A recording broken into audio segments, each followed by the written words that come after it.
Hi everyone.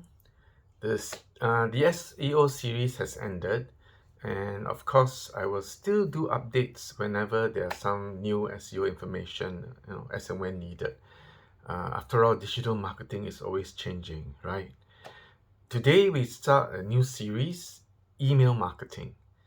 And for a start, I thought we'll do something light, just an overview of how to do email marketing, the 11 steps to do it. I'll just give a list of points and touch on each of them a little bit. Following that, in future videos, I will dive deeper into each of these topics. Before I continue, remember to subscribe and hit the notification button to stay updated whenever I publish a new video.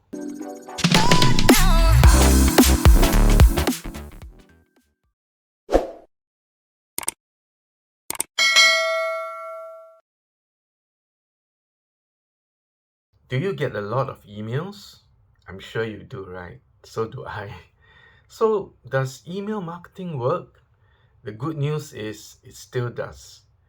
But you need to have a good strategy and well-crafted messages that can engage your audience and create strong lead nurturing. So yes, it still works. Email marketing helps you to connect with your audience, promote your brand, and increase sales. Also, it is one of the most cost-effective ways to do so.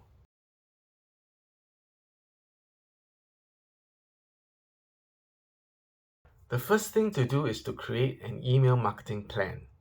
You need a good one that can help you to know what is your email marketing going to achieve for your business. What types of emails will you create? How will you create a list? And so many more things to look into. So continue watching and I will show you what are the steps to take.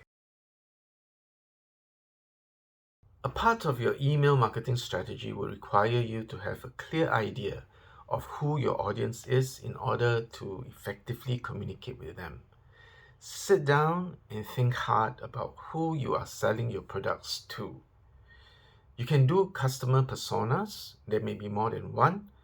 This can help you personalize and target your emails, which will increase engagement, build trust, and increase sales. Are you sending one-time email messages or newsletters? Maybe product updates? Or are you going to create an entire drip campaign? Think it over and decide what type of emails you will send to your list. You may find that, sometimes you may send a variety of all those that I've just mentioned. There are many ways to get email addresses from people and add them to the email addresses to your email list. You can personally ask for email addresses and get permission to send emails, or you can have a sign-up form on your website with an offer to get people to allow you to add to your email list. You can even share your email address, or sign-up link on social media to invite people to join your email list. Once you get your email list, these are now your leads. You can always send your emails to your entire list, but it's much better to segment your audience in your list. You segment them according to similar interests or needs. You can then send them more relevant and personalized emails to your recipients. The more relevant the content of your emails to your recipient, the better the results. This can significantly increase the click-through rates and even sales. Take some time to think about your content. What do you want to say to your audience? You want to send emails with a purpose that really speaks to the reader. Today, many email providers have automation service that can help you send emails automatically when a trigger is detected. For example, you can automate a series of emails when people join your mailing list. These can be from a welcome email to follow-up emails that eventually lead to a sales or more sales. It's a good idea to schedule sending your your emails to your list. Regular emails keep you connected to your audience, but don't send it to your list too often. It can be annoying, and your subscribers might tune out to what you have to say, and some may even unsubscribe altogether, which is not what you want, isn't it? Your email marketing schedule will depend on your industry and the types of content that you send. For example, a brand like Samsung might send emails when there are updates about their latest products, whereas an online marketplace might send a few emails in a day showing all the different offers.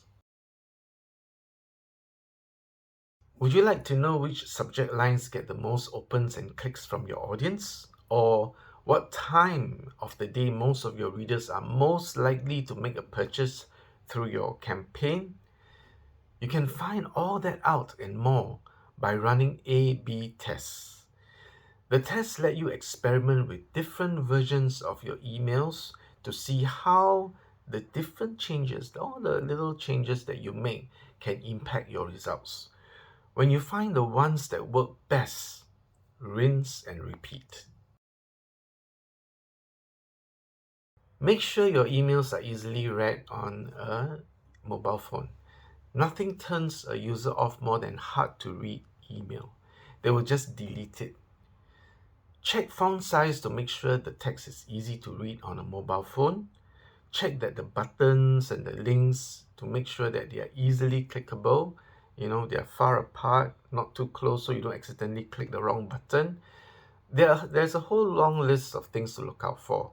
I will cover them all in future videos. So remember to subscribe to get updates whenever I publish a new video. The same email providers that I mentioned earlier collect data for you. The data can be information such as opens, clicks, conversions, etc. As such, the data can help you know what is working and what is not working with your emails. With this valuable data, you can then fine-tune and improve your email marketing. There you have it, 11 steps to do email marketing. I will go deeper in detail on each of these steps in future episodes of this series. So do remember to subscribe to get updates whenever I publish a new video. Do you have any questions about today's topic about email marketing? Let me know in the comments below. For more videos about business, marketing, and making money online, remember to subscribe and hit the notification button to get updated whenever I publish a new video. I wish you immense wealth and success.